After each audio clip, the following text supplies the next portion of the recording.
Lots of people know about Google Maps, Apple Maps, or even car navigation systems, but have you ever heard about Waze? Waze is a navigation app that allows users to report information about slowdowns, speed traps, road closures, accidents, police presence, and blocked roads, all things that Google does not have.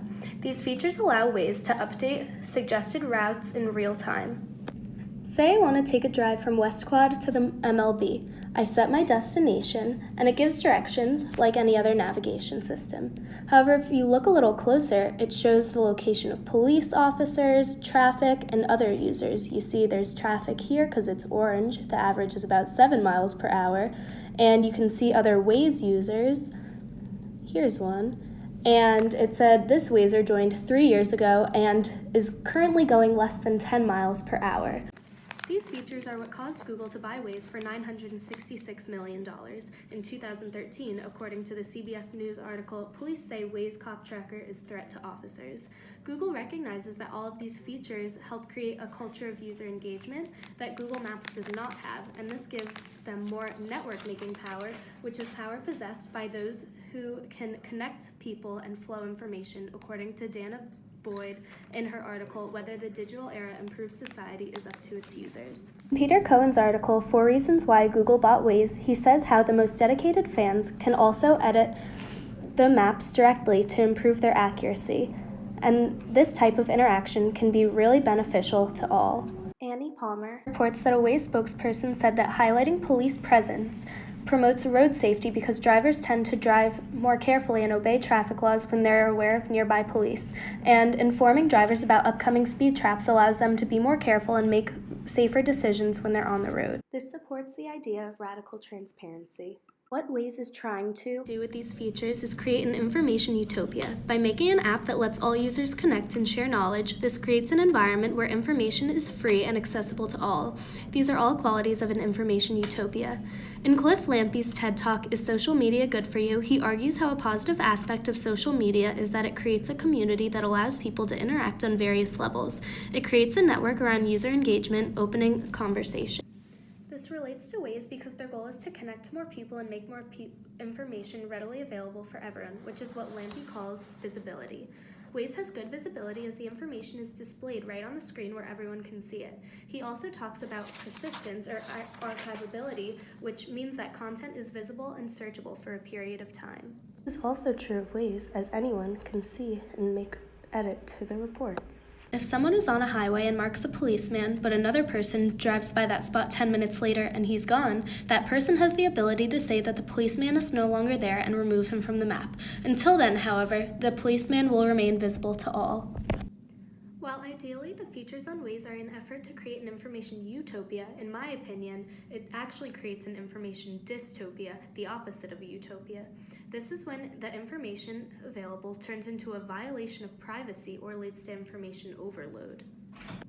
Information overload is a cultural condition that we face today when there's too much information available to the point where it can affect performance, according to David Weinberger in Chapter 1 of his book, Too Big to Know.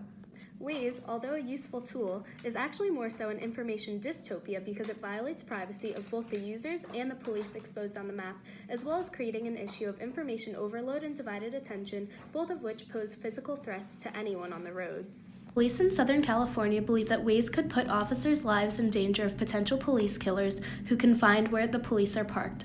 According to CBS News, 50 million users in 200 different countries use the app where Waze users can mark police presence on maps. Sheriff Mike Brown of Virginia says the police stalker presents a danger to law enforcement. Because so many people use Waze, the location of many police officers is shown on the map, so for a criminal targeting police officers, it's very easy for them to find their targets. Nuala O'Connor, the head of the Center for Democracy and Technology, believes that it would not be appropriate for Google to disable the police reporting feature because she doesn't think it's right to stop the interpersonal connection just because it reports publicly visible law enforcement. Yet, even she agrees that Waze users actually reveal too much information with law enforcement because the app monitors their location continually as long as it's turned on, and since people are using it for navigation, it's open their entire trip. It shows each Waze user's exact location while they're driving, like we saw earlier, and even their speed. Either way, for both law enforcement and for users, Waze reveals too much information, violating people's privacy and potentially threatening the physical safety of police officers. Furthermore, NYPD filed a complaint about the app requesting that Waze immediately removes the police spotting feature from the Waze app, claiming it helps drunk drivers skirt law enforcement officials. Ann Prunty, the NYPD's Deputy Commissioner for Legal Matters, argues that people who post these locations on Waze are engaging in criminal conduct because they could be intentionally posting these, thus messing with DWI and traffic laws. Waze counters that the app only shows a general police presence and does not indicate specifically that it is a DWI checkpoint. Waze believes that increased visibility of this information will make drivers more responsible when they see cops nearby, but actually this creates a more serious issue that people can avoid law enforcement entirely if they want to because they know where the cops are, and this could endanger the lives of innocent people. Finally, Waze also causes people to divide their attention instead of focusing on driving, which is kind of important. According to David Glenn's article Divided Attention, when people are multitasking, there's an illusion of competence. How can Waze ask users to report things if it means distracted driving? It relates to information overload because there are so many icons on the map that they don't know what to look for, so they look at their phones and not the road. Clearly, Waze has good intentions with many features on the app. Even Google thought it was so good that they needed to buy it. However, I don't think they foresaw the issues that outweigh the benefits. It reveals too much information about the location of police officers and users. It promotes drunk or reckless driving, and it divides people's attention, which decreases the performance of both tasks. These are direct characteristics of an information dystopia because there's a loss of privacy for all the users and police shown on the map, and the information given yields more negative consequences than positive ones, which can decrease the safety of anyone on or near a road, which is more than just the users. Overall, while the features can be helpful, Waze has still created more of a dystopian environment than a utopia.